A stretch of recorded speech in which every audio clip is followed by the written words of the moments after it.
Star Trek 57, M23, take 2.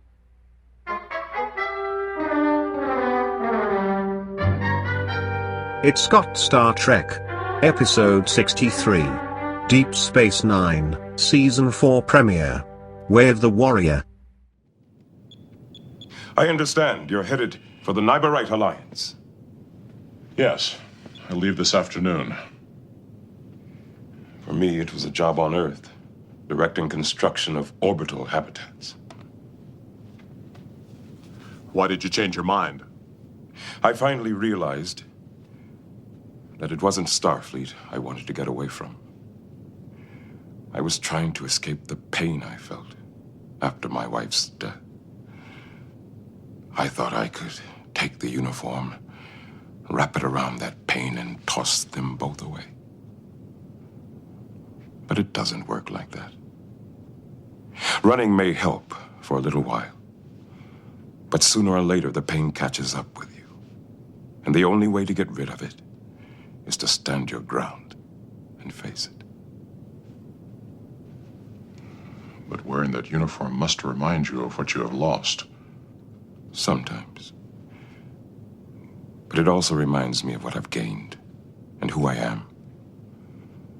Oh, I can throw away the uniform, resign my commission, run all the way to the Nyberite Alliance. But it really wouldn't matter. A Starfleet officer. That's what I am. And that's what I'll always be.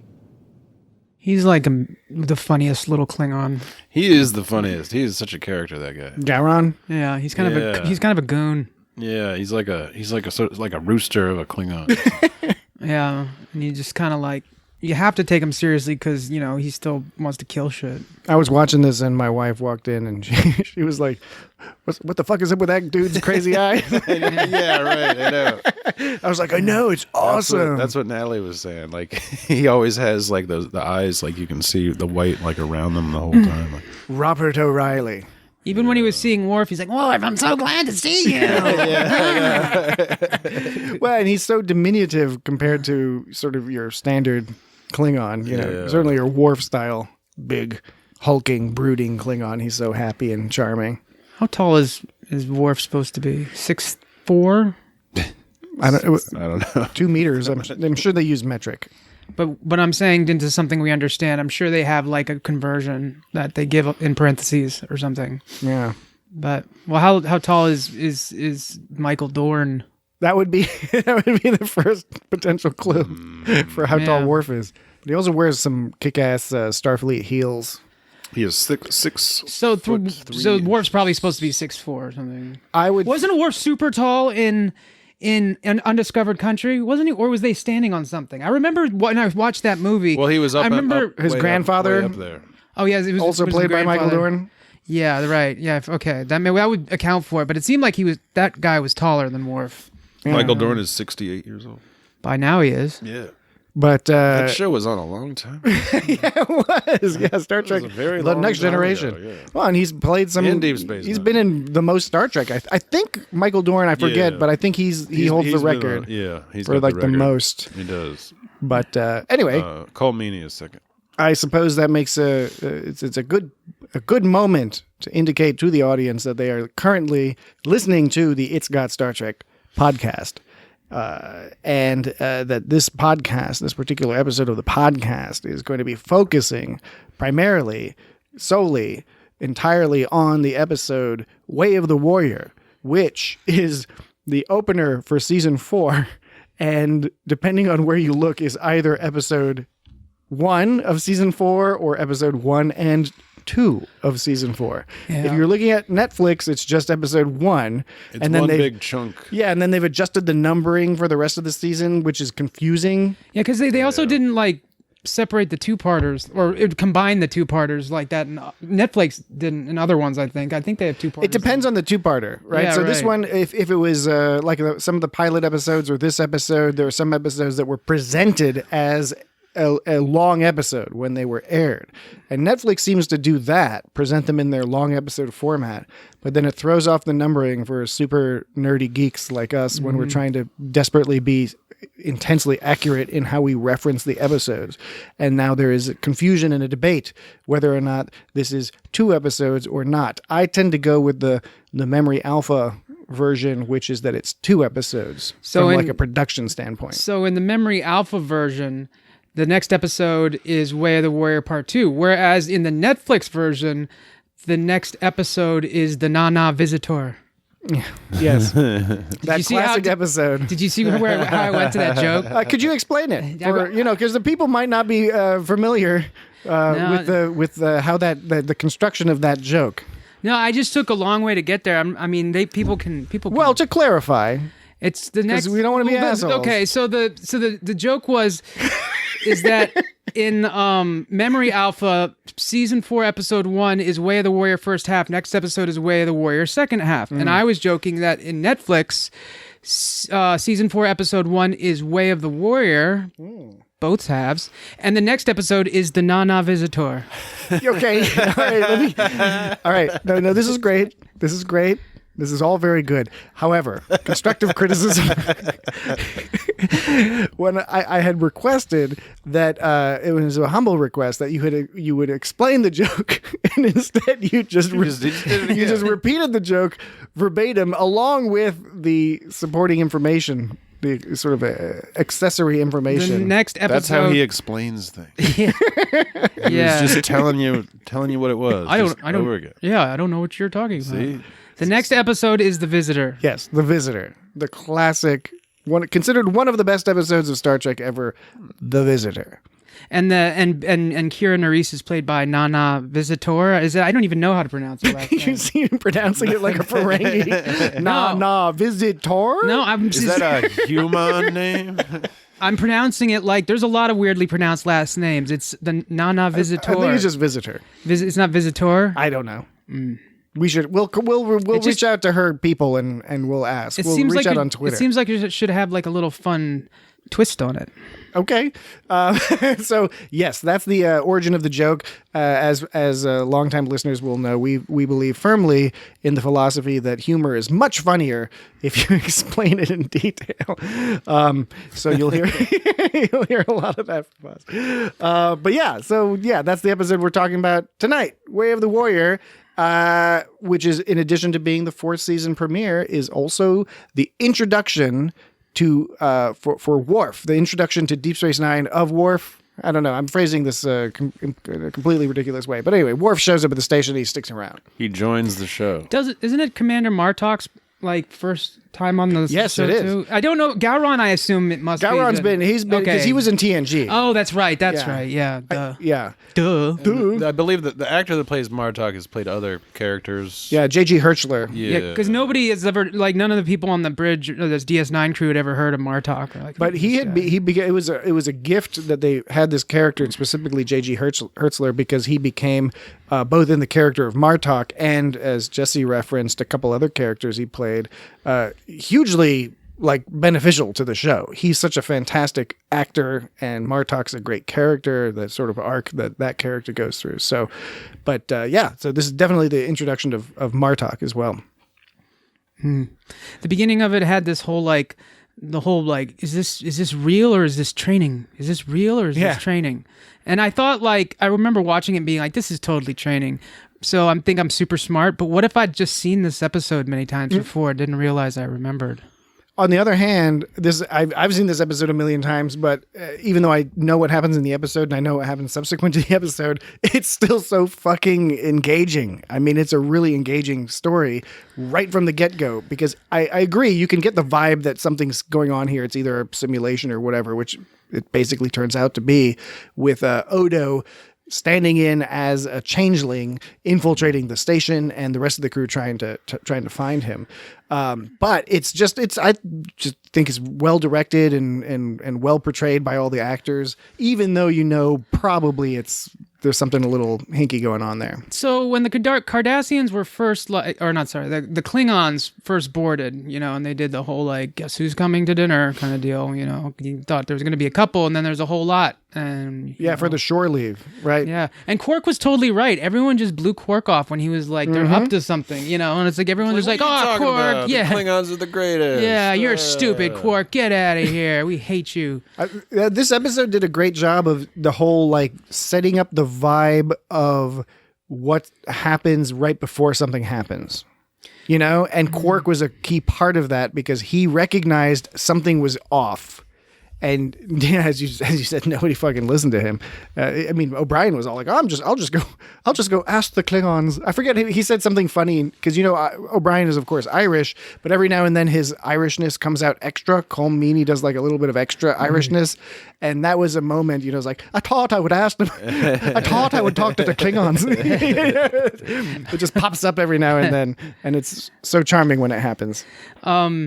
So this episode was about the Klingons, basically being dicks. What was I going to say?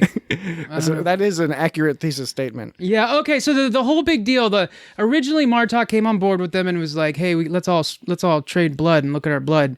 And they were saying we're worried, like blood all over Sisko's desk. We're worried about the changelings. Yeah, they did.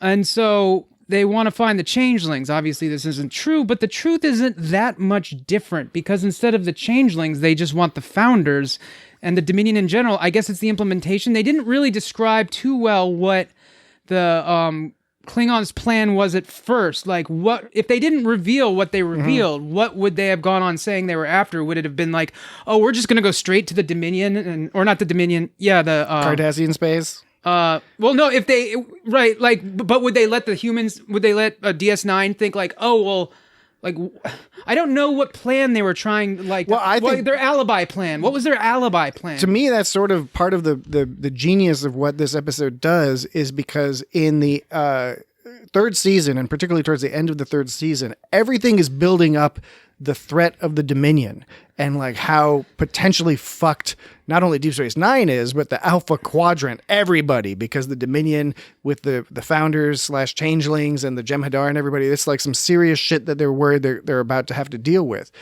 So they start preparing for that threat. And then there's this whole curveball thrown in because all of a sudden it's like, oh, fuck, now we have to worry about the goddamn Klingons all of a sudden. And I think part of why it works is because they ease you into that with, first it's weird that a bunch of Klingons show up randomly. Like that's just an odd thing to happen. Then they're all doing their shore leave and they're doing it weird. They're not like being Klingon-y enough. So everyone's like, all right, something's going on here. And I think that they didn't have a plan B, right? I think that's, and that could be indicative of what exactly is going on here, because Gowron just seems to be going around thinking like, yeah, I'm just going to like help save the Alpha Quadrant. Yeah. And it's ridiculous, of course, but that seems to be just their attitude. Yeah. And they're sort of like, I guess they've made it clear that they're not going to be reasonable about this, they want to attack Cardassians, start breaking rules in Bajoran space. They accuse the Federation of being traitors for not being interested in protection. The Klingons seem very unreasonable. There's a whole thing with, what is it? I think it was Martok, or it was Gowron. It was Gowron with honor with Worf, and Worf was like, don't make me break my bonds your oath, yeah. Yeah, and Gowron's basically like, they're pieces of shit anyways. And that's kind of bullshit because like it doesn't, like Worf said, it doesn't matter.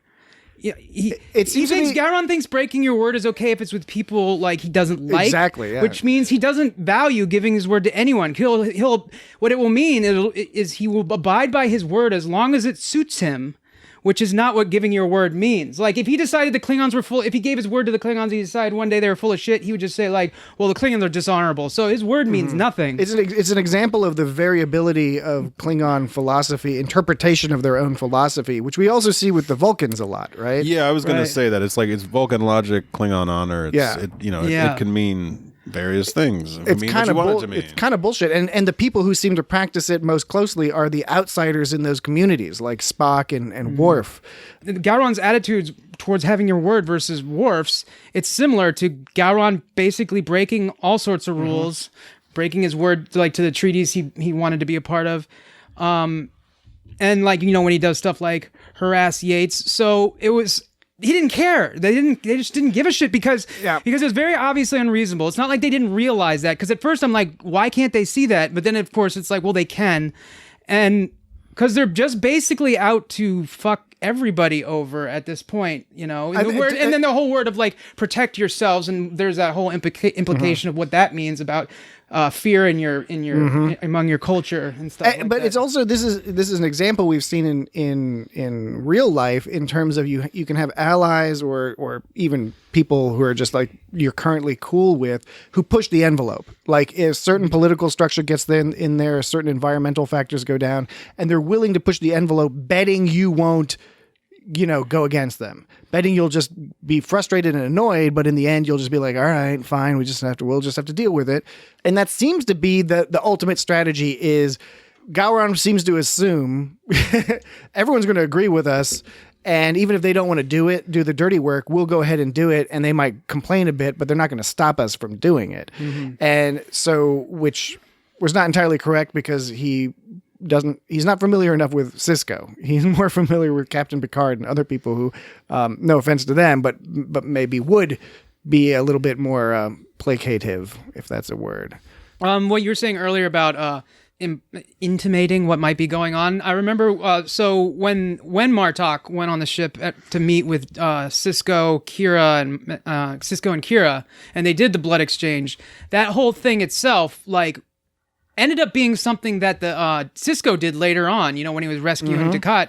But at that time, it seemed like, it's like kind of lets the audience know that like the fear is poking around, without being quite over the edge yet. But you're like, that sets the tone. And it's not just the fear; it's the fact that the Klingon, part of what makes this work well as a sort of a nuanced, almost thriller-esque, political thriller-esque kind of story, is that the Klingons, maybe their implementation, maybe their methods are debate. You would debate with them in terms of strategy and all this other stuff, but their actual concerns are not outside of the realm of possibility. This episode starts with Sisko and everybody sweeping the station trying to find a changeling, and how like one changeling can just fuck everything up. So it was a training exercise. It was a training exercise, and they're training for this possibility, which is that even one changeling can fuck things up royally. And so the idea that the Cardassian government being destabilized and taken over by the influence of the founders is not outside of the realm of possibility. I guess, like, I would think that if there was a changeling, it would mean the Dominion is down, getting down with some shit. But I guess it doesn't also necessarily mean that there could always be rogue changelings, I guess. But I think the assumption would be is if you saw a changeling, especially hiding around on the ship, that would be definitely a Dominion thing. So it just because the motivations for the Klingons are reasonable, that makes it a more interesting story than if they were just doing some batshit crazy stuff. And they aren't being completely paranoid. And the training scene at the beginning, as well as Sisko doing similar things to as Martok with the blood test, is a perfect example that the motivation is fine. They're in agreement about the motivation, not about the methods. Yeah, the motivation, there's no room for debate really, and the Klingons are assholes, and the DS9 crew, like, well, there's other debatable things about that, but in terms of like the idea of why the Klingons are starting this war, there's no argument that says that, like, there's no argument that says they're in the right for doing that. No, there isn't. And so there's no kind of debate about like motivations and who's right and who's wrong in terms of the start of the war. It was just basically Klingons wanted to expand. They wanted to be but consider this: No. I'm adding to your point. If the Klingons, right? If the explanation in this episode had been that the Klingons simply wanted to take advantage of the fact that the Cardassian military government fell and that they were vulnerable, and that the Klingons' stated motivation was, "Hey, we're gonna just take over Cardassia because we want more territory," that would be a different story. But Worf did briefly suggest that part, and that wasn't the main part one. of that. Yeah. But it also goes into a Worf saying like basically like they've been out of battle for too long and they feel they're growing weak and need to expand. Yeah, absolutely. And so obviously that's not the bigger aspect to it, but there's several things at play. Well, and all I'm saying is that the Federation way may have actually been similar to the Klingon way, just with a lot of different steps involved, where the Federation would have wanted to do some intelligence gathering and some checking out and maybe talk to the top of console. They would have done a slower, more intricate process where they would have to determine for sure that there was some sort of Dominion involvement, and then they might be willing to take some action. But even then, it would be like a carefully strategized whatever. Maybe start with some sanctions or something like that. Whereas the Klingons are just like, we need an excuse.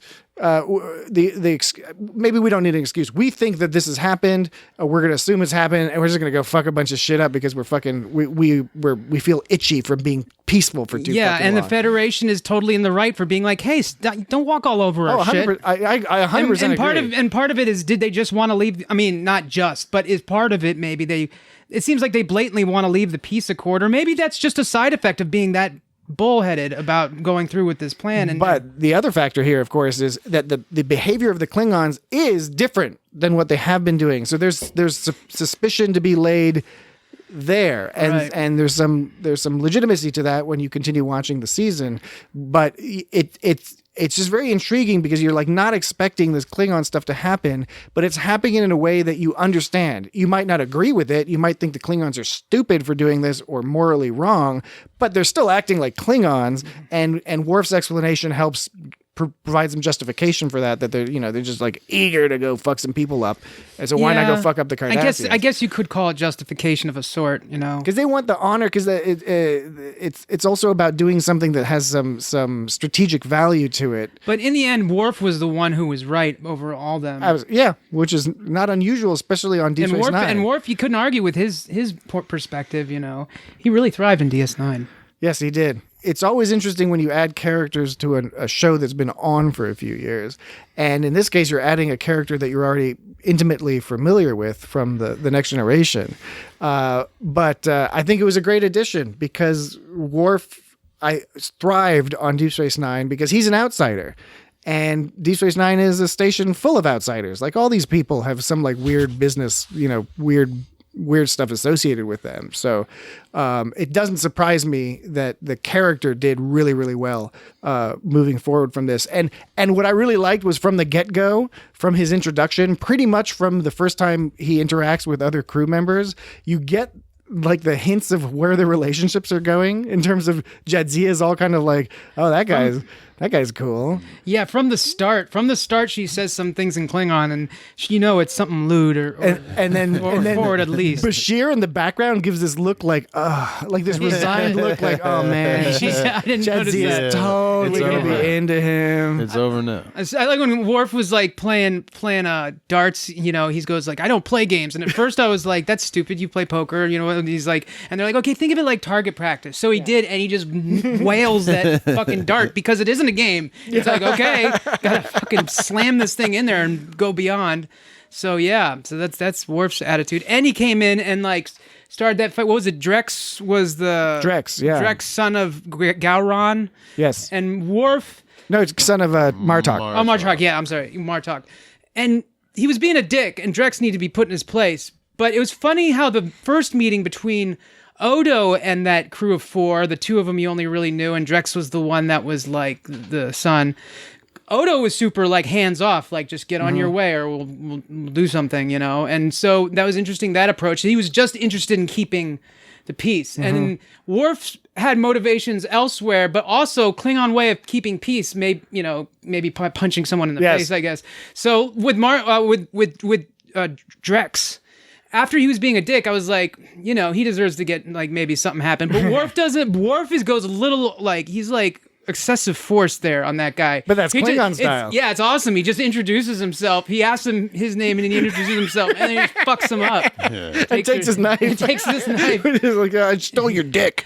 Yeah. Oh, actually, I've effectively stolen your penis. No, what it was Martok. Martok gave Worf the knife later. No, Worf gave Martok the knife. Oh, was it? Yeah. Martok shows up at See, that would Worf's, that would make much more sense because I was like, why is Martok giving the spoils of his defeated son to Worf? Like, that doesn't make any sense. No. Worf stole the knife, and again, it's a look into Klingon culture, and it adds to it, and it also makes sense in a sense where you're like, I've taken his knife, so I've emasculated this guy, and now his daddy's gonna show up and be like, "Yo, man." What the fuck? Right. Yeah, right. That's why he had the knife, because that's the reason he wanted to meet him in the first place. Duh. And that scene was very, like, it was almost Shakespearean in the verbal choreography between Martok and Worf. That sort of, it's not a battle of wits, because it wasn't really much of a battle. Worf had control the entire time. But Martok had already been introduced as this sort of aggressive, larger-than-life, threatening character, and he walks into Worf's business, and because of the whole Worf stealing the knife thing and the power dynamic, Worf was able to be like 100% in control during that conversation.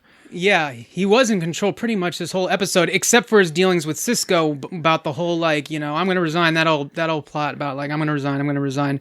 But we talk about that later. But Worf basically, he made it. I like that scene a lot because it's like making a first impression on all the other crew members, and they did a good job with it, with him just sort of destroying their concept of darts. The kicking some random Klingon's ass, as far as they're concerned. Yeah, they just watched Worf go up to some guy and beat the shit out of him. Yeah, and why was Kira all tongue-tied? Was it because she was his superior officer and he saw her in a hat, so she was embarrassed, or did she kind of get a little flustered by? No, she was embarrassed by the hat. Yeah, because she forgot about the hat.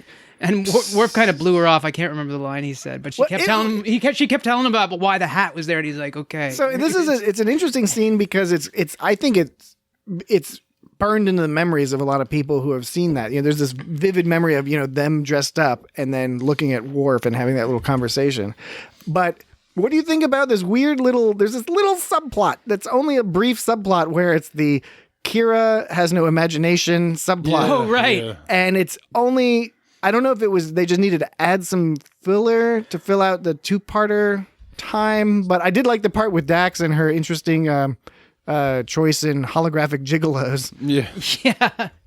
Yeah. They did have, I noticed they had time to put some gags in there. Another one they did was when, so Quark was like, the Klingons are boarding or they're gonna attack, and Quark's like, Odo's like, what are you doing? He's like, I'm gonna defend my place with my super cool disruptor pistol. Oh yeah. Yeah, that's a great one. Yeah, and then Odo, of course, opens it. Somehow Odo can read Ferengi.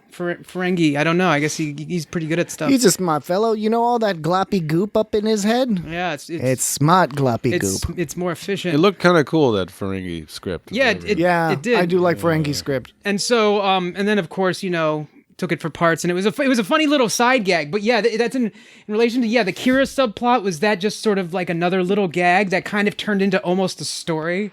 It's character. I mean, really, Deep Space Nine is hard to beat. I mean, in my personal opinion. Quark was really pop. I don't remember. I guess he does that a lot in DS9, but this one I just felt he'd randomly pop in and go like. No, he does. But no, that's an example of what I was getting at, which is Deep Space Nine. I in my opinion, better than frankly I think all the other series, was really good at having clearly defined characterizations for each of their characters, including secondary and tertiary characters. And despite having those characters defined very clearly in terms of their personalities and actions and all that, they're still able to have those characters surprise you. Right? And so that's the double action, the double-barreled shotgun character approach, where you have somebody who you can read a line and be like, Dukat said that. Garrick said that. Worf said that. Yeah, that's cool. But they can still surprise you with the choices they make, the actions they have, and the ways they interact with the plot and with the other characters. Quark starts popping up like in the beginning, because when they finish that simulation, he's like, "Can I open up my bar now? Are you guys done?" Like, yeah, he's making comments about Klingons, saying, the old, I think Klingons suck, present company excluded, of course. And Yeah, glad all those Klingons are off the station. yeah, and he like pops his head in and makes like Klingon jokes basically the whole time. Yeah, he's like, well, just because they're your allies, it doesn't mean they're my allies. Mm-hmm. And he makes many insightful and incisive comments like that, right? He's reminding people that, yes, we're used to following the Federation and Starfleet types, but not everyone here is that type. Quark is neither. He's on a Bajoran station, used to be Cardassian station. He's unaffiliated, in that sense. But he's also got that brilliant and classic scene with Garak, the root beer conversation, which is another one of those that bartender observations. That's so genius. That's a really good scene. I will say the root beer looks a little syrupy and nasty. The drinks always look weird, and they often don't look like what they're supposed to be. Right, but I'll give him a pass. Some kind of funny root beer pitcher he had. What was that? Yes, the right. pitcher is weird. The Kanar looked weird in this episode. That he gives Garak free Kanar.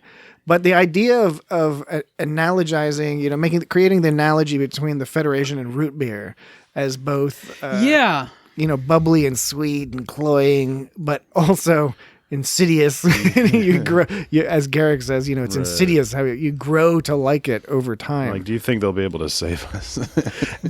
If you want to look at it from a more meta perspective, you can argue that it is almost propagandizing for, if you put the Federation, if you put in its place the United States or sort of the NATO powers, that there is an insidiousness about the idea that you have a group of people whose influence doesn't necessarily even require military might or anything. They just get at you with blue jeans and Marvel superheroes and stuff like that. Yeah. You just get used to them and you start to like it.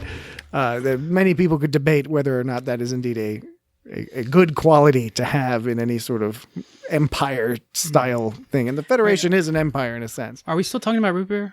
Yes. Yeah. What's your favorite root beer? Root beer? Yeah, do you like Barks or do you like one of them alternative hippie brands? A&W. If there's just whatever brand laying around, I'll drink it. But I prefer. But it's always fun to have one of those bottled ones. Like there's got some sort of like local version. Yeah, just to try different ones. What about sarsaparilla? Yeah, do you like sarsaparilla? What's your I've opinion never on had sarsaparilla? I've never had sarsaparilla. Root beer's not a drink I go to for consistency. It's a drink I go to just to feel a weird experience every What about time. a bucket of weird. molasses? What do you think about that? That's what that root beer looked like. Yeah, just a bucket of fucking molasses. Maybe it was Odo. Speaking of that syrupy root beer, and then what you were talking about, how they're comparing it to Starfleet. Garak often loves a good metaphor. Is the thing. Like you can always tickle his bone sack with. I don't know what I was going What for. part? Have you been looking at pictures of naked Cardassians again? They need to. Oh, there's the thing where Garak and Odo were talking, and Odo's doing that demonstration where he's like drinking a cup of coffee, and then it like fills back up again. I was like that reminded me of Red Dwarf. Just kind of gag. Yeah. Well, I'm not just talking about that backwards episode. I mean, in general. Just in general, Red Dwarf. Yeah. But it was pretty cool, and you see that they made time for that too. So And that's super awesome because some shows. Let's look at the movie Phantom Menace. Let's look at that. There was no aspect of sort of like these flourishes.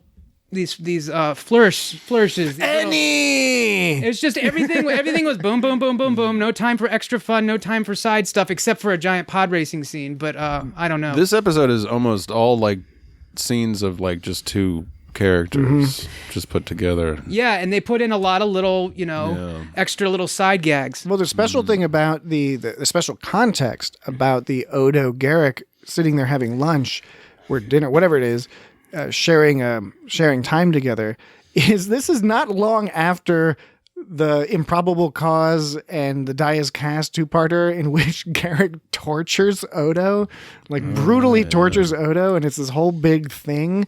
So this scene is, I think, very deliberate to show that they have resolved their differences and are like hanging out, being good buddies, good outsider, non-human, non-Federation buddies. That was a few episodes before. Yeah, that's towards the end of the third season. I think it was like maybe episode 20, 21, something like that. I don't know how you forgive someone that quick, but well, Odo, he knows the deal. Yeah, He knows true. how things work.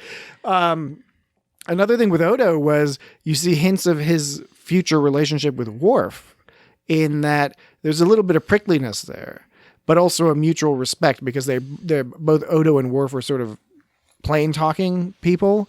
But in one of the episodes coming up shortly after this in the 4th season, there's this whole thing where Worf is getting all frustrated because he thinks Odo's doing a shitty job as security chief. And Worf is basically just he's been a security guy for so long that he can't get it out of his head that he's no longer in that job. And he causes all these problems for Odo because he's all like thinks Odo's doing an insufficient job. So he tries to help him out and of course ends up fucking shit up. Dude, Odo was awesome when Worf was like standing on the top floor and Worf was like, "You're spying on me," and Odo is just like, "I'm just walking around, man." Like, and it's true. I mean, he walked around with a purpose. He's like, "This is the fucking promenade, dude." Yeah. Like, what do you know what that word means? Yeah, I see you walk into a room with a Klingon. I see you leave all distraught. Oh, suddenly you stop making messages go out. It's like you're making it pretty fucking obvious. So, that was I like that. I like how Odo they took time to have Odo describe how he calls him out on it. Yeah, play, and I 100% believe Worf respects that. Yeah, it was Odo was trying to relate to Wardo. I am Wardo. Ooh, watch out, folks. Wardo. Ooh. It's like Tuvix. It's Zap, Wardo. Worf. When Odo, Worf, my friend. Yeah, Odo was trying to relate. Was trying to relate to Worf, and say basically like, he was, he says, I went through some shit too. I went through some fucked up shit. I understand. And Worf is just like dismissively, just like saying, yeah, I've read your security file. And then Odo gives this like look of like, hey man, Yeah. He gets Odo for just a second. He's like, come on, man. It's like Worf sounded unimpressed, but he was just being a grumpy pants. Worf is just being a grumpy pants. He knew it was true. Yeah, no, he knew it was up. Like when he was like, he was with O'Brien on the Chief O'Brien, who taught he should talk to the Klingons. What? Oh yeah, you notice he didn't make any at the end of the first episode, he didn't make any spoonhead Cardi jokes about stuff, but he did in the second episode say, I believe it was the second episode, he was basically like, what if the Klingons are right and the Dominion is there? So it's like, of course O'Brien would say that, the thing that was against the Cardassians. Yeah. So because he's racist against Cardassians. So he's like, yeah, maybe they are right. Even though it's a perfectly reasonable thing to say, maybe they were right. But yeah, it's just when you have a history of Cardi spoonheads. It's like he was almost going to say it, but he said Cardassian. Yeah. Well, and he's had to deal with them more at this stage because it is 4th season of Deep Space Nine. And in addition to that episode of TNG that you're referencing, when he's kind of first has to confront the Cardassians, the idea of peace with Cardassians, despite Setlith 5 or 4 or whatever and all that other junk, he's interacted with a number of Cardassians, including Garrick, a fair bit. So one presumes that sort of increased familiarity has perhaps softened the previously sharp edges of his hideous anti-Cardassian racism. But he's still got a little bit left of it to suggest that the Cardis could be wrong. Hard to shave it completely down. And to be fair to O'Brien, the Cardassians do not make it easy. The Cardassians, because no, they don't. Even the nicest ones he interacts with they're all up to something shady. Yeah, they're all just kind of dicks. Like when they rescued Dukat. Yeah, everything with Dukat is great. Mark Alimo is just a fantastic actor. I don't know how he is in real life. The guy, when I see that guy in interviews, he kind of freaks me the fuck out. He is kind of a weird looking. He looks like he's from the early 80s. Early 80s or something. Yeah, I think he is. That's where he's from. He's on. You can see him on as a special guest star on a lot of those as a heavy. Yeah, on a lot of those 80s shows. He looks like he's just packed full of cigarettes or something. And yet he's still around. But yeah, the Cardassians, so Dukat was like super ungrateful when they went back to the when Sisko rescued Dukat, they were super ungrateful about it. I totally lost my place. Dukat. There's Dukat. cloaking device. Oh yeah, when Sisko rescued Dukat, and they were super ungrateful about it, and Dax and Sisko actually made a bet to see if he'd complain first or after, but it was always going to be complaining, and he was just like, take your security guard off me. Did you know that you put a Klingon on the bridge? Yeah. It's just like, not only a dick thing to sort of say about like, yeah, there's a Klingon, but also the way you put it, and yeah, they're just an arrogant prick. He can't help it. Yeah, you got to say it's a defense mechanism, but that doesn't mean he doesn't suck. Yeah, he does suck. I mean, he's sort of a genocidal maniac. Dukat is one of those classic examples in Trek where they have this evil guy, but then he goes through these ebbs and what is it? Neap tide. Neap tide. You got your neap tide and you got your rip tides. He goes back and forth between being a sort of a charming, almost comical character, like in this episode, is largely comedic. I mean, there's some political implications and things like that, but for the most part, he's funny in this episode. Then you have to remember he did run effectively a planet-wide, concentration camp and all that. And speaking of which, it's like it reminded me of that line when Dax was all like, "Didn't you just imagine things as a kid?" And Kira's all like, "I was, trying to not get murdered and raped." I imagine that wouldn't happen. Yeah. It's just like, oh. And Dax, the look on Dax's face was like, ooh, pardon me. Sorry, that just came to mind. Thinking about Cardassian genocide under Dukat. Mm-hmm. So there was Garrick in the getting the key to the information. So this whole basic thing was like, this is a great scene.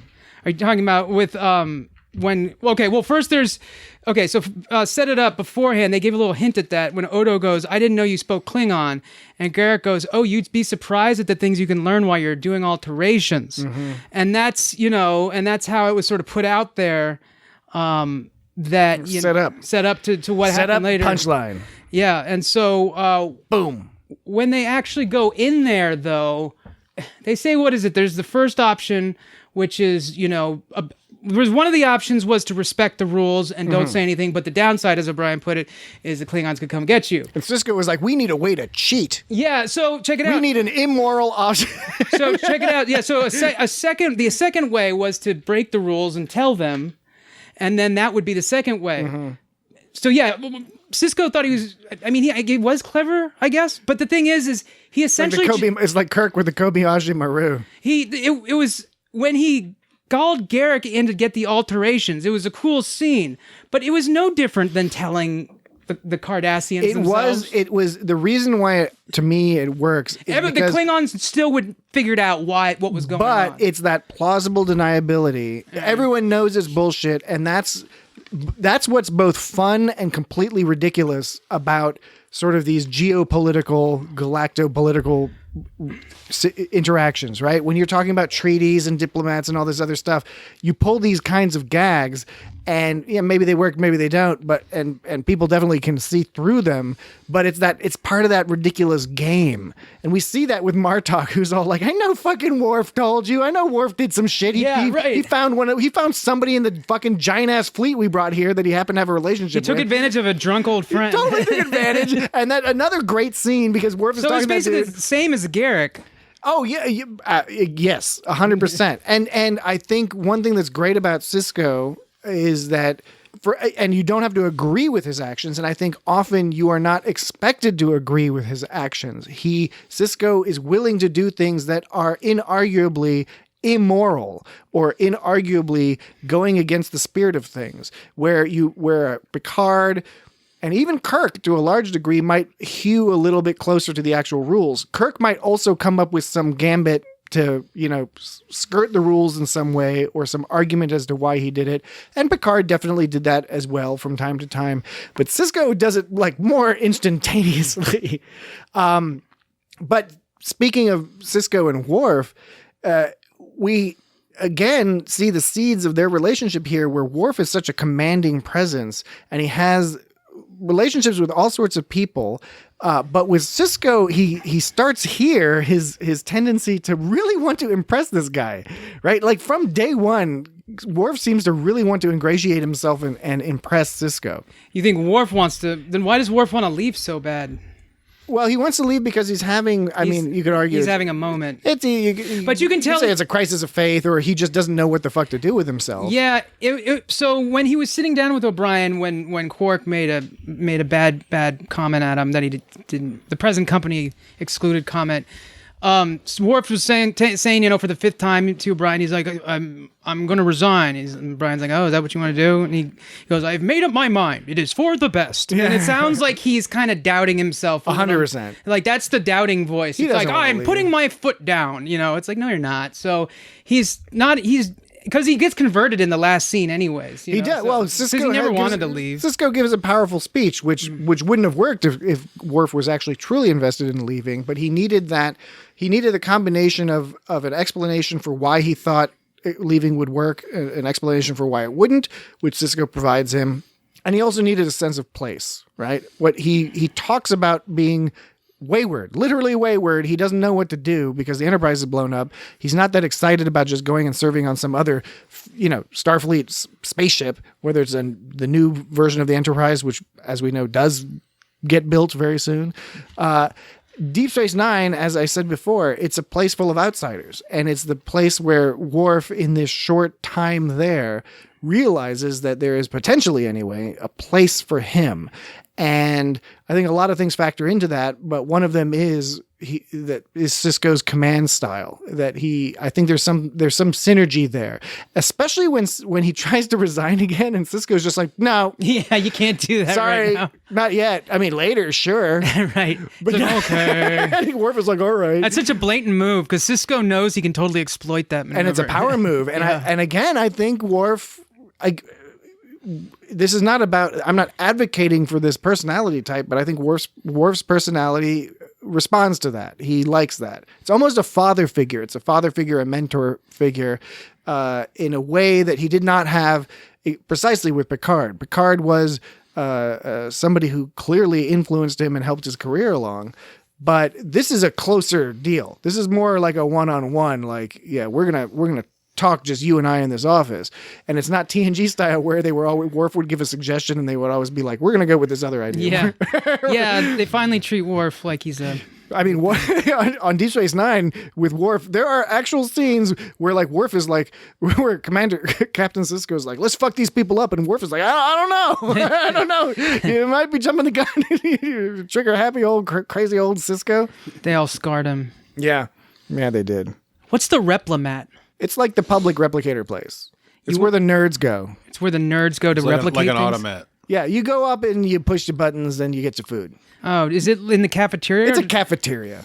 Do you think they ever make? Where do you make the clothes and things like that? At the Replimat? Maybe. They might have one for clothes. They have one for like tools and pencils or whatever. So I don't. I gotta go down to level 18 to the pencil Replimat. Because my kid has been eating through these goddamn pencils, drawing all over these brown walls. I tell the kid, you can't even see the picture. Why are you drawing with pencils? Remember when elementary schools had school stores and they had pencil tips that everyone wanted because they were bigger giant eraser things? They were indoctrinating us with capitalism. Yeah. Yeah. But then they couldn't afford to keep it open anymore. Capitalism. Yeah, schools. They couldn't afford to keep the schools open anymore, and they just let us mill about outside. We'd go to the mall, go to the arcade. Big kids. Big kids gonna do your time.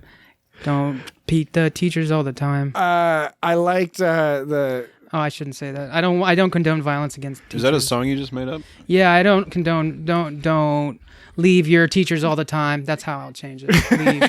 I like that better. Don't bring your guns to school. Don't hurt your teachers' feelings. Just don't do it.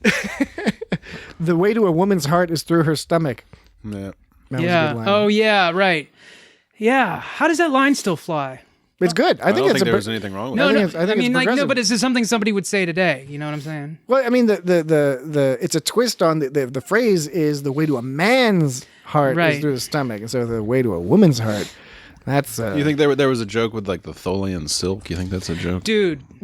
That's power right there. Silk. What kind of? Yeah, I thought that too. I was like, that's a hard move, man. Yeah, that's awesome. I'm the captain, so I can get this like shit that nobody can get, and it's just because I happen to meet with some. And she's a freighter captain. She's a merchant. Guy. She knows how to get shit herself, and even she Yeah. was impressed. Cassidy Yates. Yeah, he hit all the good buttons. But his face, that face he makes, like it sucks for him when Dax is calling him right when he's giving dinner. Before she even said, I think it's even before she even says anything. You see his face at first go like he knows what's gonna happen, and then as she says it's something else and something else, he keeps reaching a new level of just like, God damn it. And then before he responds, he just sits there quietly and it's just like processing. It's like, ugh. It reminds me very much of this whole repeatedly getting called away just before he and Cassidy Yates are about to get all like Bajoran style. Wait, is that a? Yeah, get down all Bajoran style. Do Bajorans do it? Yeah, Bajorans. They never talk about Bajoran sexuality. Sure they do, man. Kira I think is always hanging out with. They seem kind of loose with that. I mean, they talk about Kira. Vedic Barile. They talk about Kira and Odo and probably some other things, but Vedic it seems, Barile. but it seems so non-sexual, which is fine. I don't know what I'm getting at. Well, it's Star Trek. Well, But I mean, some stuff seems sexier.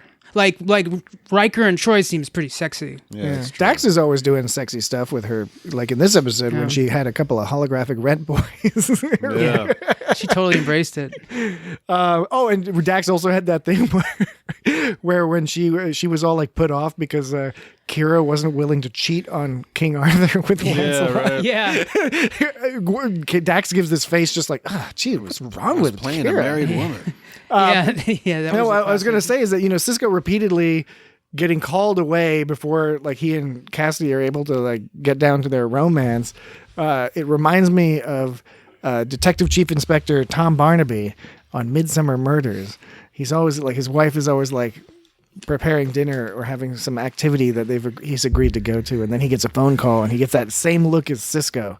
And he might have ripped it off from Avery Brooks because that show started after this episode. I mean, you guys can talk about that show. I can't relate to what you just I said. can't talk about it because I've never seen it. I'm happy to talk about it 24 hours a day. Midsummer Murders. I'm not. So that what show. Jimmy watches That it. show seems like kind of like Law and Order in the sense that it follows not about its plot, but just it follows. There's going to be 1,000 of them, and they're all going to follow the same exact structure. It's brilliant. And that's the thing is those shows where they can just make a billion of them because it's first there's the law and then there's the order and it's the same thing. Except it's not Law and Order in the sense that there's generally speaking no court stuff. No, but that's what I'm saying. That doesn't count. That's not what I mean. What's brilliant about it, and I've thought long and hard about this, insert joke.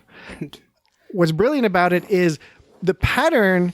There is a pattern, but you don't remember what happened, so you can go back and rewatch the episodes repeatedly because you'll remember the major, like the cool murders or whatever, but you will rarely remember who actually committed the murder. So it's one of those mystery shows that the repeated use of the pattern actually works in its favor because you get confused and forget who of these characters actually did the murder because the pattern doesn't apply to who ends up being the murderer. The mystery continues. I think part of that is old age, though. Like, I do understand what you're saying. But I think My birthday's coming up, so Dan is indicating that I'm old. Yeah, I'm old and withered in the brain. we're no good anymore. And that we're totally, yeah. Okay, that's a fair point. I do 100% agree with that. We are no good to anyone anymore. I'm not sure if I ever was. Oh, I was. That's a different podcast. this just a sad Jesse podcast. Could you imagine a sad Jesse podcast? Sad podcast. I don't even know. I don't know what to even talk about today. I think that's more like a YouTube thing, isn't it? Sad Jesse podcast, and then be some kind of fast music going. It's so wacky. It's so wacky. And there'd just be a series of like 5-second clips that meant nothing and did nothing. Be like, I don't even know what that was. And it was just like, rah, rah, rah, rah, rah, rah. Like a step beyond the Andy Milonakis show. I like Quark is that he's completely incredulous when Worf orders some prune juice. Yeah. Oh yeah, he starts giving him shit. Fun little scene. I like I give the prune juice scene a little shit because I'm not the first to say this obviously, but how would Worf know that it's a warrior's drink? prune juice makes you poop, and I guess that's the joke. He's declaring it a warrior. Yeah, but like it's his opinion. But what's the one defining feature of prune juice other than the flavor? It's the fact that everyone always talks about how it makes you poop. So like that's kind of supposed to be tied into the joke that it's a warrior's drink because it makes you poop. Do you think that? Do you think that? I think that was the joke. You think the joke is because it makes you shit your pants? How is that a? I could see that being useful for a warrior, so I'm not. You want to stay regular as a warrior, but it's fine. It's a good joke. Just to keep things moving, keep you light. Oh yeah, exactly, ready right. to Dude, sword who fight wants and to be shit. bloated when you have a big fight? Yeah. You don't want it like when you're playing basketball or football or whatever. Batleth. When you're playing batleth. You don't want to like shit your pants in the middle of battle. Yeah, and Basically. you also don't want to feel logy and weird, you know. Yeah, So. Or maybe they do it because maybe it's nice because, you know, if you get killed, you piss and shit yourself, and Klingons might find that less honorable than getting killed and not shitting yourself. Well, that would be really picky of them. Yeah, but they're picky about all sorts of other stuff. You had like too much yamak sauce. So, I liked when, was it O'Brien who was trying to get Quark's attention? He's like, can we have some more yamak sauce for these, whatever those peas were? He was there. Oh, yeah. And O'Brien was doing that weird flipping the peas off his Quark was getting all worked up. wrist thing. What was that? Is that a That thing? That was weird. Yeah. I don't know. I don't know if that's an actual thing or if that's some Colmini He influence was just thing. improv there. Anyway, what I was saying was we were talking about the prune juice.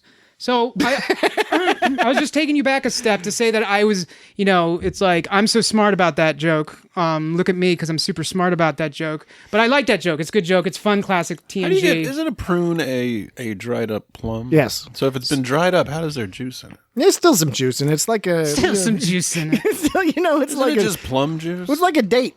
A date still got some juice in it. Yeah, So- okay. What I was basically trying to say, that was a long form way of saying I appreciated the prune juice joke gag being brought back. It's a into this callback Yeah. to TNG, but it also helps strengthens Worf's character on D6-9. And then he keeps showing him with it. And when Quark is just like, you know, says a racist remark about Klingons and Worf leaves, he's just like, what do I care? He just drinks prune juice Yeah. anyway. So the joke just keeps going on, which is pretty funny. I liked when Dax, going back to, we talked about that scene where Dax and Kira come out of the holodeck, and it's basically where they get introduced to Worf. And Kira has that whole thing that Dan mentioned about, you know, taking off her hat and being sort of embarrassed about wearing the hat. And she's like, I don't usually dress like this. I like when Dax then says, oh, I also don't usually dress like this. And then she does a little curtsy. Which is funny because it's the character of Dax is so interesting because on the one hand, she's a very strong-willed, powerful person, but then she will willingly play into these overtly feminine stereotypes. And we see both aspects in this episode because she does that curtsy. She likes doing the imagination thing and dressing in the bikini and hanging out with her holographic gigolos and stuff.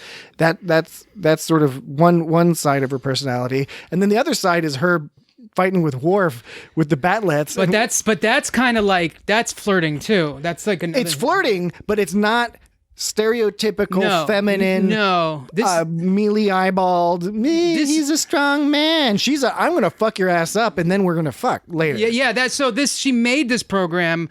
She said she had it. Presumably, it wasn't for him, but it's believable that she said she made it for herself before. You are the first person to ever suggest, and I'm totally already convinced that Dax did not have this program previously. That this is some weird trap to get Worf. She entrapped Worf. Yeah. She hurriedly threw this together. She met him and then was like, fuck, I gotta head over to the holodeck and program some trap for this dude. Because it's got that creature that he usually fights, but The Skeletor thing? But there's like not the other one. There's like some kind of beastie thing, and then the Skeletor thing. So that one only the had beastie thing had kind of a Skeletor face, but it had skin over it. It was, right? it was skin all- and beast blade. Yeah. So like she only got one of them in there. Where the fuck is Worf meeting these aliens that we never see elsewhere? Hollow thing. Maybe that's some kind of thing from Klingon mythology. We got to do some of that on lower decks. They got to bring in some of those Worf alien creatures. So she was like you said, like she wasn't flirting with him in a stereotypical way with that program, basically. But it was a form of like, you know, putting on a mating ritual, I guess, if you want to be lame about it. But, I just think that like she did it, and she was like, "I want you. I'm going to get you." it's one of the great things about her character. She likes what she wants. Yeah, and the fighting, she likes to fight, but like she wanted to fight him for different, to establish boundaries and power and don't hold back because I'm this or that. Yeah. I wonder how often trills are. If you're a male and then you're a trill, and then you get and you're a trill and you're a male, and then a female is the next life. How much are you like, ooh, let's go with this, because this is a girl now, and I feel part of this girl. I'm really interested. We've all spent our lives wondering what the opposite sex is a little bit like. But after like 6 or 7 times, I'm sure, going back and forth. It probably gets okay. It wasn't as complicated as I thought. The initial, touching bits and pieces probably wears off. But I mean, the psychology, but psychology, like psychological. It's a good question. Maybe they teach that during Trill, symbiote class. And that's what I meant by just going with the idea of having sort of different flesh and body, different things happening in your blood sac. That's also sort of the point, I guess, of Trill, right? To have those different experiences. That's the point. It's part of their deal. That's what it is. This is our deal. Hey there, I'm Dr. Trill. Knock knock. Who's our deal? This that was weird. You're fucking weird. Fuck you. But Dax's character, she's a great character and complex and interesting. And, we see other characters in Star Trek, including Kira, and I think Ensign Ro could apply to a certain degree, where, they go in a certain direction. Nothing wrong. I love those characters as well, but they're a little bit more static in their behavior. Dax is a little bit more chaotic. Yeah. That's the core part of her personality is she can be very passionate, but she can also be extremely scientific and logical and deductive and all that. Like when she gets involved with Klingons a lot, even prior to this, that's the kind of thing where she's like, you know what? Fuck all the rules. I'm going to go fuck some shit up for some honor. But then other times she'll be all about, no, we can't do this because, logic or morality or whatever suggests that we can't do that. Did she go on some mission in a later episode with one of Worf's old mentors or something? It was actually, I believe it was prior to this, and it wasn't prior to this. I think so. Prior to this, Sunday. Yeah, she goes on a mission with a few of Klingons that were on TOS, and it's all about avenge. But then Worf wouldn't have been in that episode. No, Worf wasn't involved in that. There was some later shit with Worf. There's actually a lot of. I mean, there's plenty of later shit with Worf that involves her. Closely beyond their relationship. It's not just about their romantic relationship that blossoms somewhere down the line. Boop, boop, boop, boop, boop. Don't know about the future. That's anybody's guess. Something all depressed. You know what that was from? That's from Blossom. Yeah. That was the theme song, right? Yeah, and Joey had a music video, not in canon. It was like after the episode, they played a Joey Lawrence music video. I think it was like 95 or something. I like the idea of the canon, like the Blossom canon. Yeah. The debates about what goes in it and what doesn't. What stays. I also like that part with that. Pardon me. Keep it together, buddy. The part where Quark is all like, I'm a people person. Yeah. He's talking about why he didn't go into the weapon business, with his cousin Galen, who we get to meet later on. And it's a really good episode when we meet cousin Galen. He owns a moon. Yeah, he owns a moon. But he's like, but why? Because I'm a people person. And it's funny, you don't know if Garrick's like kind of agreeing with him or mostly just humoring him. I don't know. Quark is interesting because, it's a funny line because it's ridiculous, but at the same time, like, he's more of like a cavorting around person. Yeah. Like, you don't get much cavorting around to, like, wheel and deal people and try to con them and, be like, flirt with people and just, he likes to talk. He's definitely an he's extroverted. Extroverted, yeah. And you could argue he wants to be the center of attention. Yeah. Which is something you can very easily do as a bar owner. But as a weapons owner, you pretty much want to stay. I'm assuming you're gonna stay. You don't want anybody to actually know who you are. You want to stay away. And Quark is sort of, in many ways, not 100%, but in many ways, he's the archetype of, Rick from Casablanca, sort of the hip bar owner that's involved in stuff, but the police know about it, but they kind of, they're cool with him to a certain degree as long as he stays within certain bounds. There's that vibe there. He's not exactly that kind of character in terms of his personality, but there's hints of it there. But particularly his need to be neutral, but his desire to actually be quote unquote with the good guys, whoever those are. In the case of Deep Space Nine, that's the Federation. Ultimately, again, debatable whether the Federation are good guys or not. That's a separate, except that one separate topic. So that one episode where he like really wheeled and dealed to a point of absurdity was when it was a Trill episode where they had to do the temporary Trill transfer or something.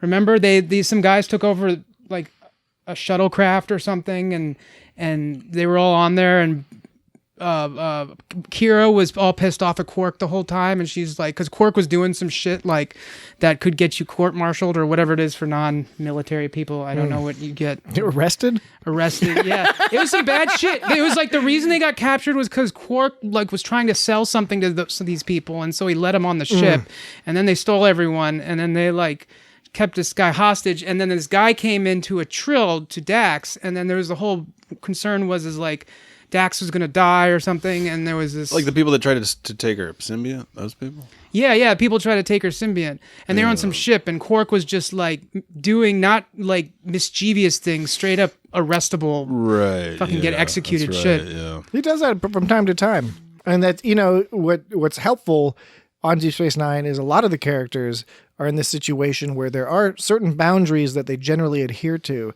but they all go over them at some point. Sisko does, Odo does, Dax does, Worf does. I don't know about O'Brien. O'Brien just gets the shit kicked out of him physically and psychologically. I know we talked about his title, the Chief O'Brien. Yes, Chief of Operations. Chief of Operations. That's the thing. Chief. He's always a chief. Well, that's also his rank.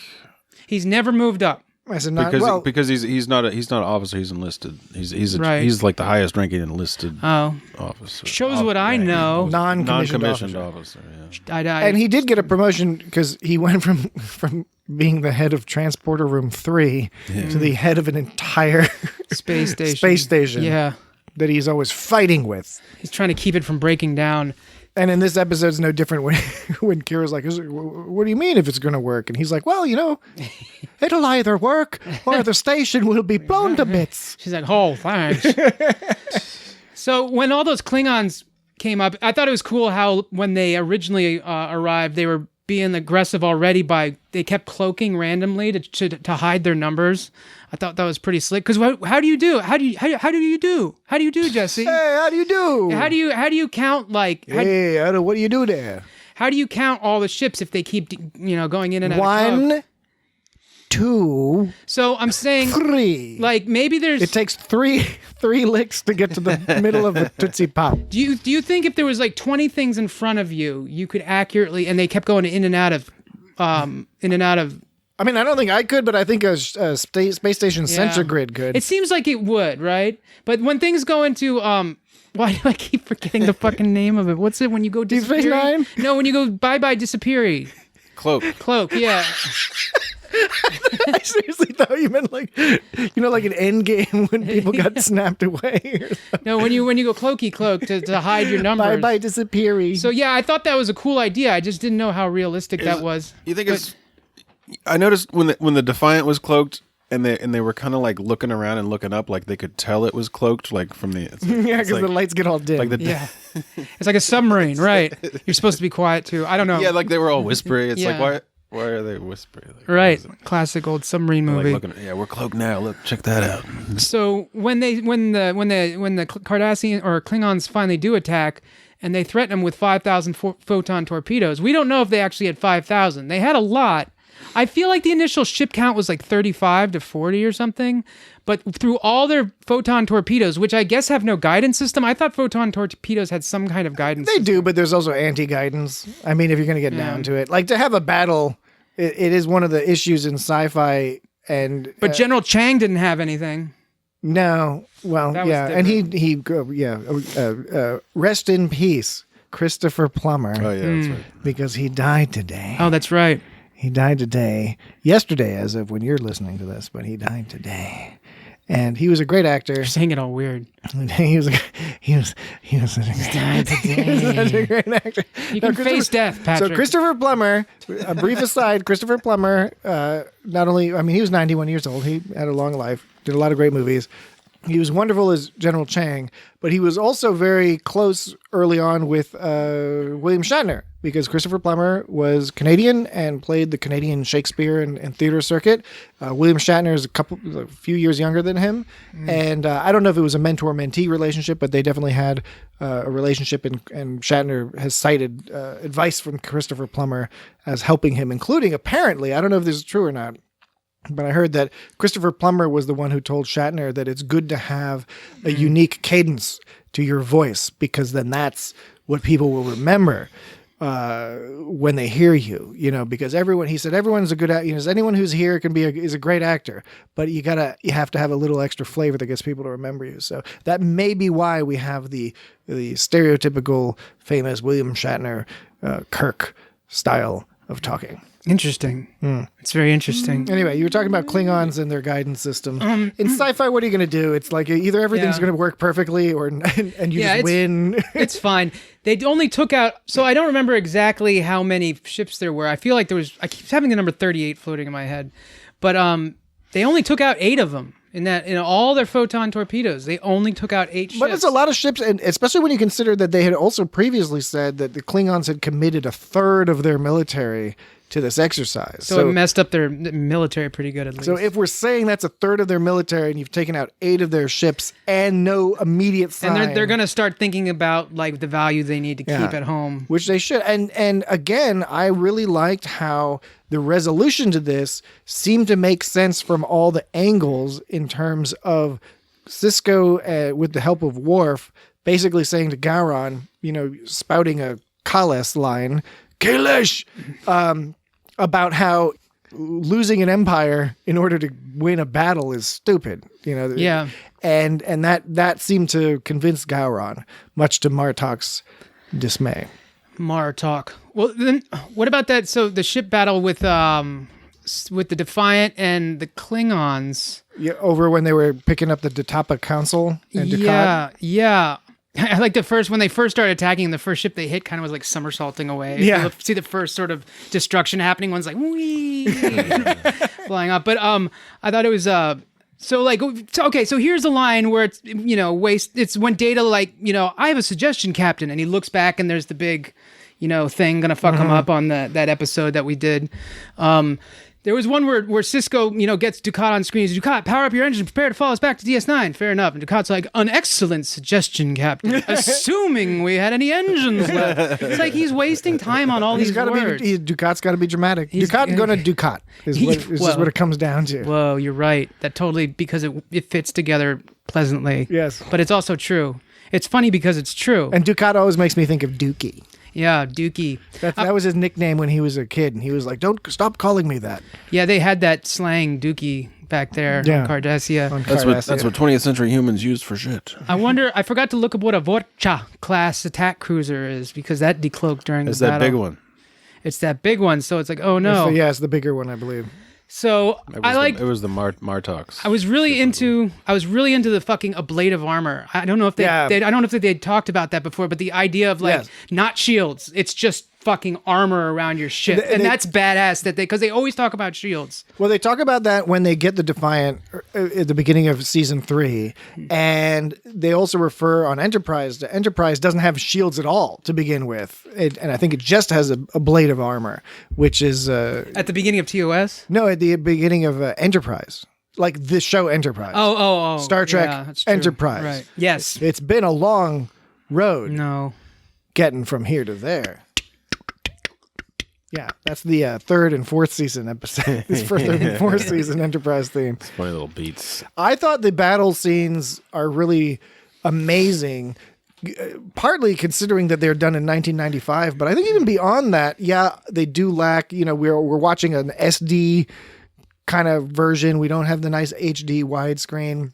they're using old CGI, early CGI technology, but it's the direction and design of the battles and it's really engaging and interesting. And you can kind of see what's going on too, which is cool. Yeah, I really liked when the ships exploded. There was something that felt old, like old school about it. Because I think they're using real explosions, mocked up, meshed with the CGI. And not all the ships are CGI even, I think. I think some are models. It seems like that because it felt comfortable somehow. I like when they were, as far as, a bunch of people exploding, feels comfortable. Proper space battle. It was definitely, a very well done.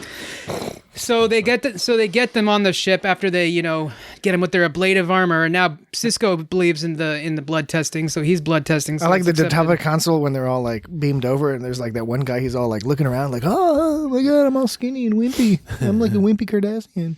I'm a civilian Kardashian." I'll have to watch that again. Yeah, you sold it, but I haven't. I don't know what you're talking he's about. doing exactly what any actor would like. All the actors are doing because they've just been beamed over.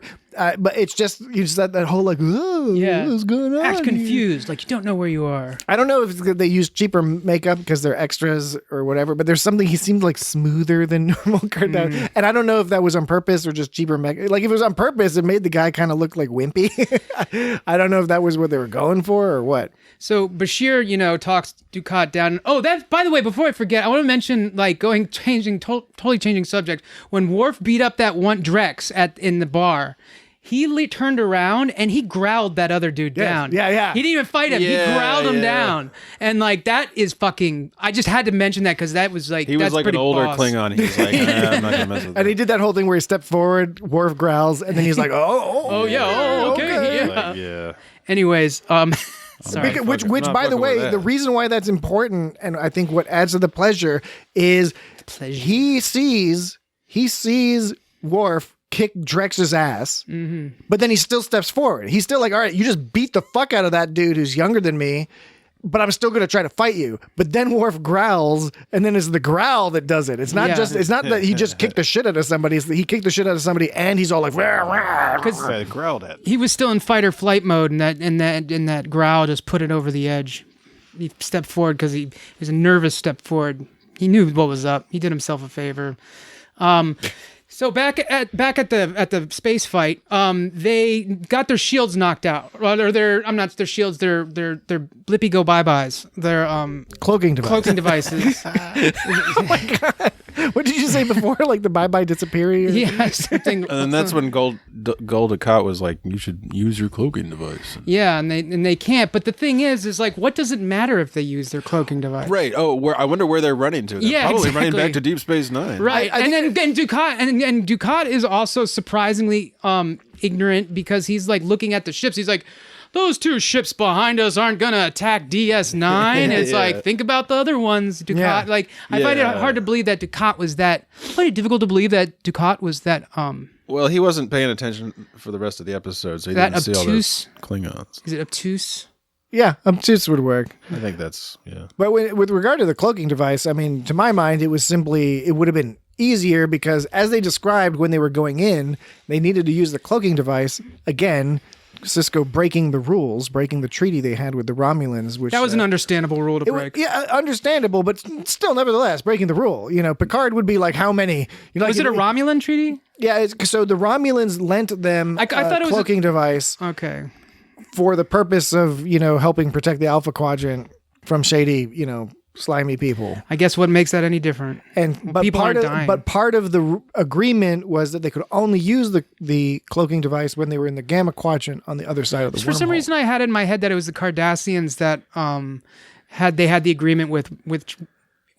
They had other agreements with the Cardassians. But yeah, so if they had, in my head, if they had a cloaking agreement with the Cardassians, it would be okay if they broke it. It was with the Romulans. It was with Romulans. Okay, they broke their word. In fact, it's a Romulan cloaking device. Yeah, okay. Yeah. I remember. So it's another example of Sisko not just breaking the rules, and again, you can argue it's justifiable in the situation. Is this one of those questions where it's like, well, it was okay for him to do it because it wasn't about murdering tons of people? Classic ends versus means. But the Klingon Empire just starting a war out of nowhere, like because they're afraid and they or who knows why. But the main thing we're going to assume is that they want to prevent the Dominion from attacking, but they're stepping past their bounds, like.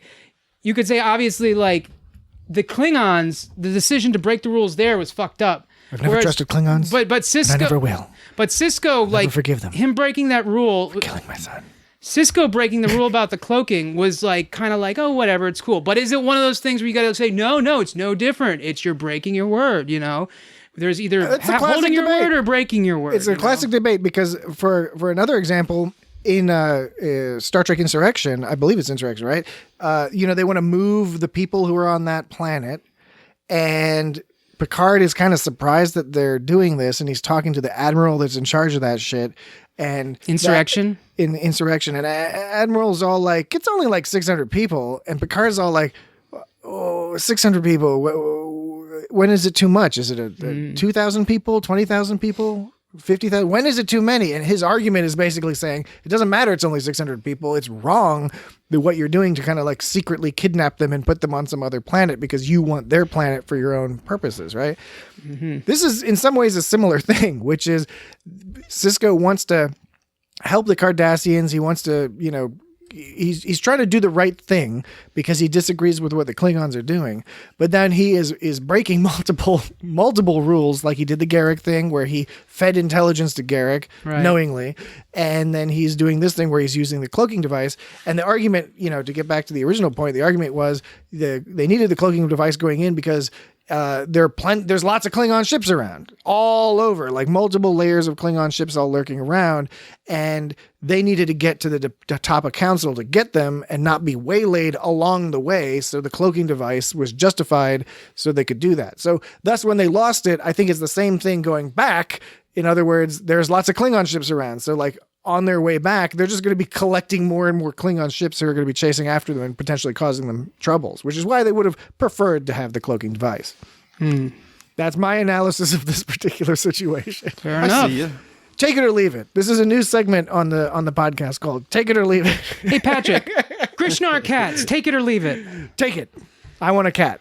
A Grishnar cat? An old toothless one? I bet a Klingon cat is probably cool. It's probably, I'm looking at pictures and mostly it's nonsense and other things of random drawings of. I imagine it looking like a Maine Coon or something. Well, with like long teeth. Grishna cat, there's Grishna cat. I don't know if that's something totally different. There's Grishna, who was that, wasn't she the Klingon? Was she the Klingon who was hanging out with Quark?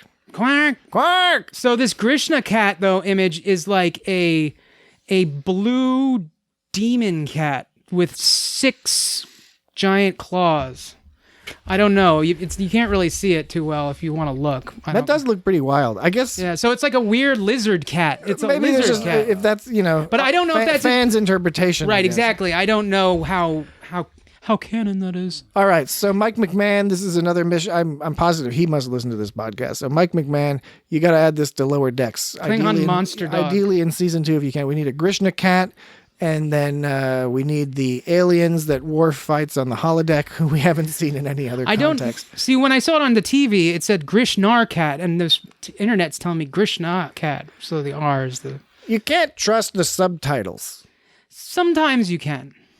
Absolutely. That is implied. That is implied. I'm not saying you can never. I'm not saying the subtitles are always the opposite meaning. There's this other thing that says Grishnar cat right here. It says Grishnar cat. It's another fan thing though. So it still looks Klingon. It looks kind of. See, the thing is that what they have, what Dan's looking at, looks more like a Targ. Which has got to be because a Targ is like a Klingon dog type Toby thing. Targ. Yeah, this other website versus a Grishna cat. Yeah, so this Freedom's Wiki has images of Targs. Freedom's Wiki. Yeah, and dude, are you on some sort of Proud Boys site right now? No, I just clicked on the images section in Google. So this website, aliens.fandom.com, referred to it as a Klingon monster dog. A Grishna cat is Targ. a Klingon. Oh, a Targ is a Klingon monster dog. That's what aliens.fandom.com believes. But of course, memory beta.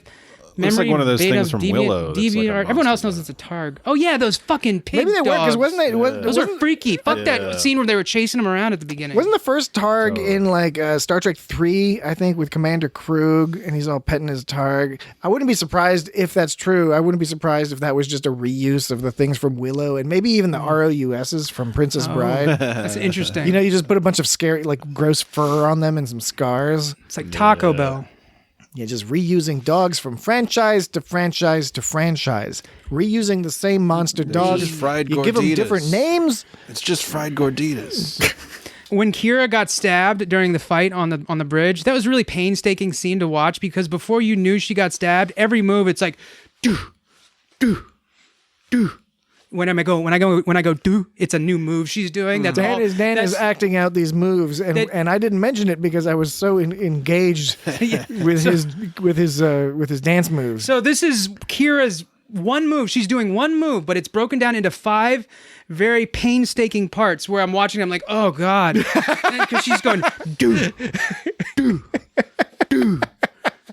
We got to start doing a video podcast. Yeah. This would be, then we could start a Patreon. We would have a Patreon solely for Dan demonstrating these Kira's fighting moves. But it was memorable and entertaining. I was just like, oh god, why is this so hard to watch because it's taking so long. And then I was like, then I didn't know she was stabbed, and then afterwards I found out she was stabbed, and maybe wondering like, oh, did it take her so long? Because she did that move where she's all like, oh, I'm stabbed. Yeah, she did kind of, didn't she? Maybe it theatrical. Maybe it went too fast for my brain barf. A lot of these actors, they do fight in a theatrical style, and I'm not using that as a euphemism for campy. It's literally a stage fighting style. Yeah, and I mean, so that one was particularly exaggerated, I thought, the Kira one, but maybe it's because she got stabbed. But like, yeah, Kung Fu movies are exactly that exaggerated a lot of times where it's just really sort of appreciating each motion. But yeah, Star Trek's always kind of had dorky stage fighting, but it's its own thing, and it's awesome and it's great. And they changed with the Michael Kurtzman But what's great about that, because I was going to say that they've improved the fight scenes. They're much more cinematic and professional, but they make a point to insert a few of those Star Trek style things, like they'll have Burnham or whoever like do that double fist hit punch or something. The worthless punch to take how to take all the power out of one-handed punch, or do some ridiculous like jump kick. Yeah, some of them are like wrestling. They're like pro wrestling moves. Book does that in Discovery season 3 where he's kicking that one dude in the turbo lift, and he does that weird like flying jump kick, which is very kind of a modern twist on a Star Trek style goofiness. Yeah. But the fight scenes, I can see if people find some of them a little bit cheesy. I think they work for the context. That's and the what I'm TV. saying. They work. They totally work because it's very specific, distinct Star Trek style of stage combat. It's like stage combat, but somehow made Star Trek, and it's awesome. So when I say it's like dorky combat, I don't mean that as pejorative. Yeah, but you do see some limitations in terms of like the station is being boarded by Klingons. They have time, which is wonderful. Something that is lacking on some other series, and not just the modern series, just in some of the other series, where Bashir is giving a speech explaining what's going to happen to his medics about how the Klingons are going to have they love fucking slashing people up, and he's not even like it's going to be okay. He's just like just do your best. Blunt trauma, And so they have time to do that. But then the actual Klingon fighting is a lot of those fightings where the Klingons just beam in and then they're immediately phasered down. Yeah. Right. Or they get into a fight. Four come in and like 3 go down. Like. Yeah, it's a little and that's less I don't think that's a directorial problem or anything. That's just sort of the limitations of mid-90s television, both what they would be allowed to show and what they would have the budget and capability to actually pull off. The whole, I guess it was inevitable that they were, I mean, not necessarily, that they were going to have a board ship moment. I mean, it seems like that was a sensible place to go for dramatic effect, to have the Klingons board the ship. But yeah, it made for a scenario that was a little bit kind of awkward and just and just a little out of place. Part of it is that it was variable too, because there were certain scenes where the Klingons, especially with the Sisko and some of the ops crew and stuff, where there was like the fighting was like a little bit more intense, but then there was like some of that random fighting where it's just like zap zap zap, and you throw the Klingon over the balcony. He's like, oh, now I zap you. Yeah, which I mean, it's not a big deal. It's just something I observed because, watching modern Star Trek and also watching things like The Expanse and things like that, you do get used to this extremely high quality fight choreography that wasn't as common back in the day. But again, I don't mind so much. They gave away Michael Dorn's name in the opening credits. Was it a surprise back then that Michael Dorn was? Nah, they were fucking splattering that all over the previews. I remember that. This is the context here of why they added Michael Dorn was Deep Space Nine started with when TNG was still on the air, right? So Deep Space Nine, its first 2 seasons overlapped with the last 2 seasons of TNG, right? Then Star Trek Voyager started, but instead of being in first run syndication like TNG and Deep Space Nine, and for more on that, for a more in-depth conversation, listen to last week's episode where we do discuss this. Do it. Voyager was one of the flagship shows for the UPN network. So it was putting Star Trek back on quote unquote network TV. UPN, if you're wondering what the fuck is UPN, don't worry, it was a short-lived network. It was around for a few years. Don't worry. There was the UPN network, and then there was the WB network, and eventually they sort of merged into the CW somehow or something like that.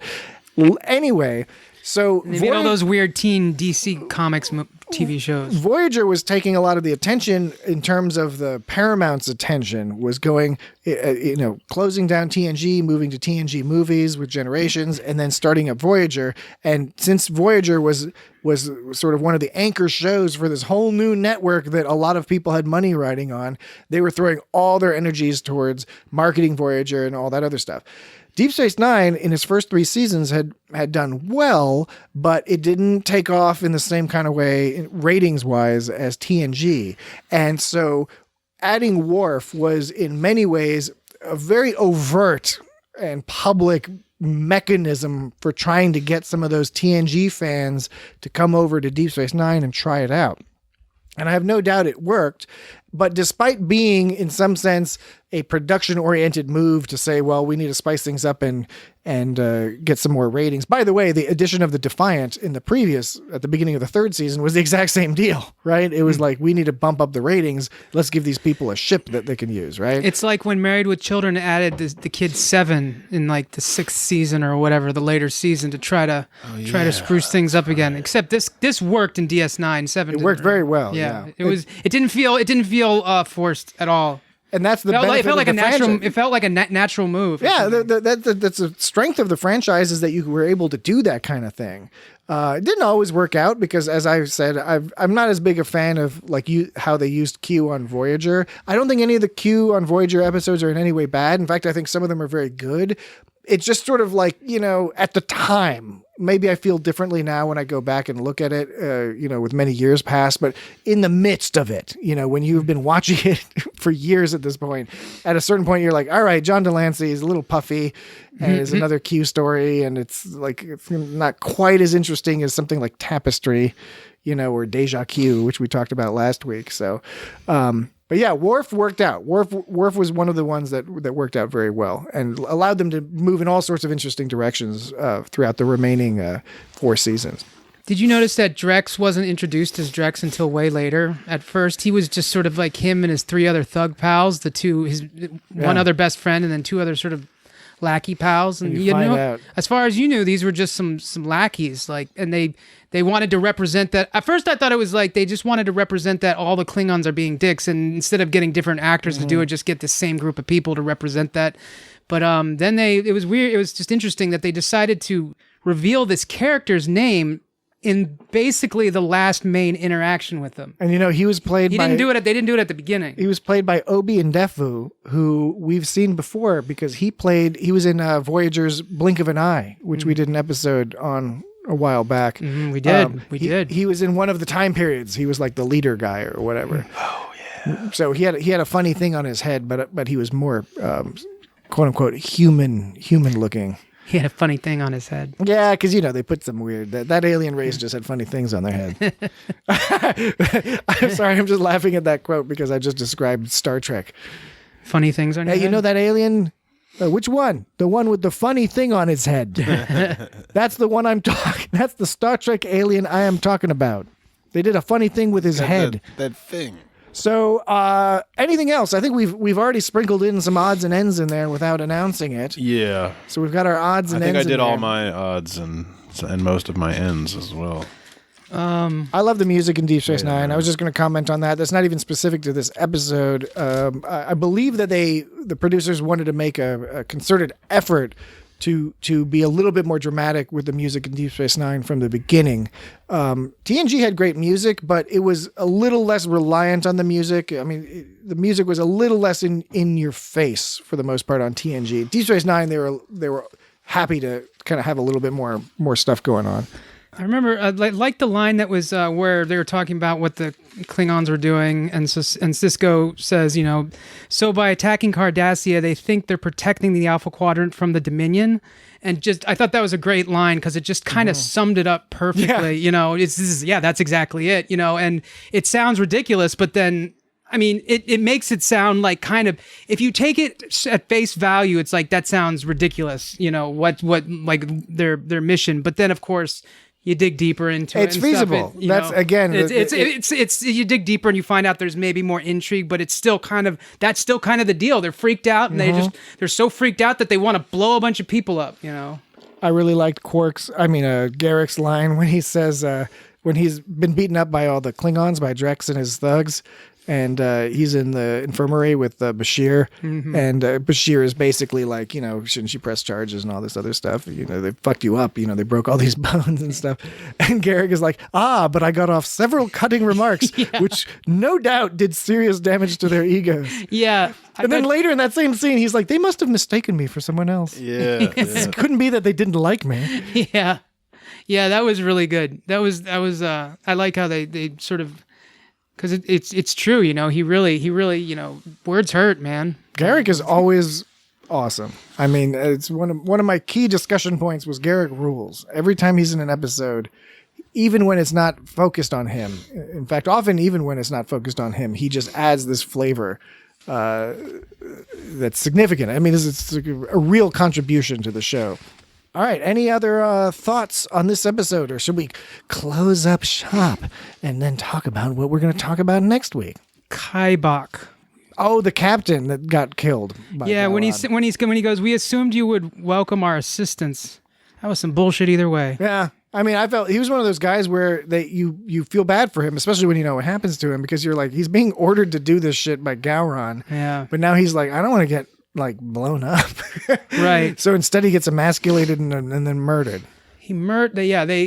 Oh wait, was that where they got a knife? Or what? Didn't Sisko receive? Yeah, that was the knife that he brought. I get where you were confused earlier. Okay, yeah. Martok brings his knife to be like, he's fucking dead. Did he? So it wasn't implied that he left it with him. He just brought it to say.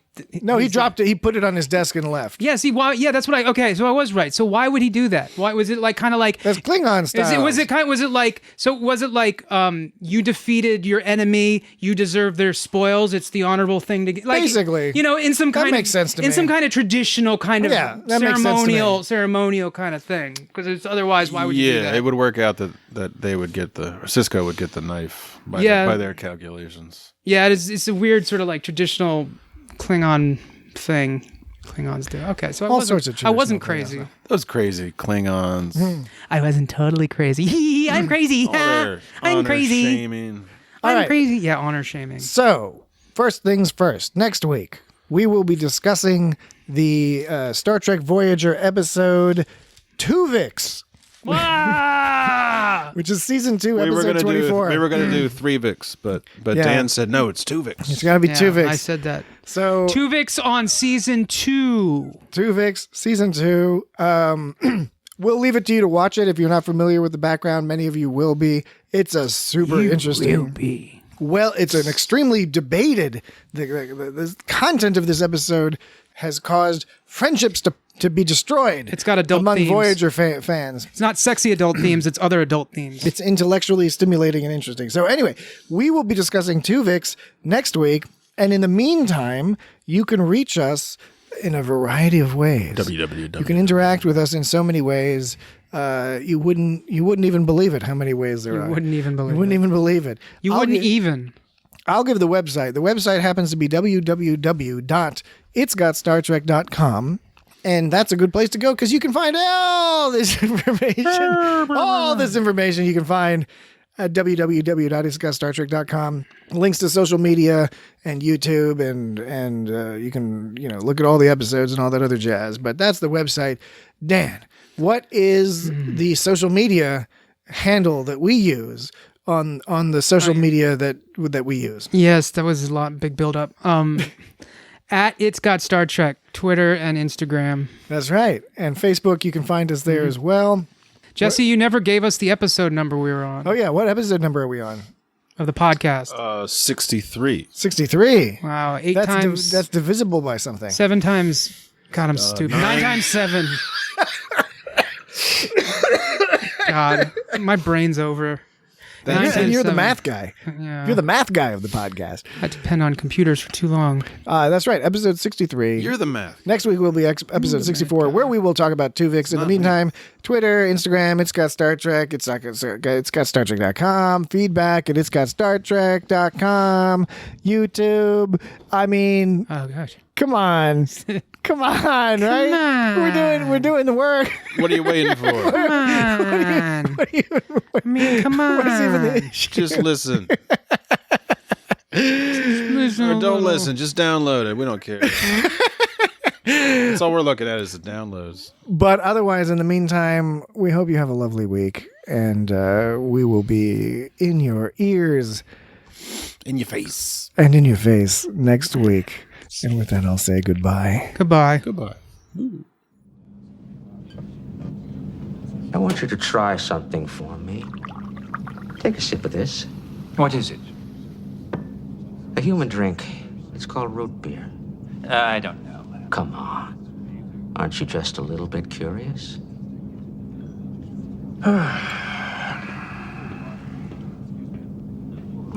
What do you think?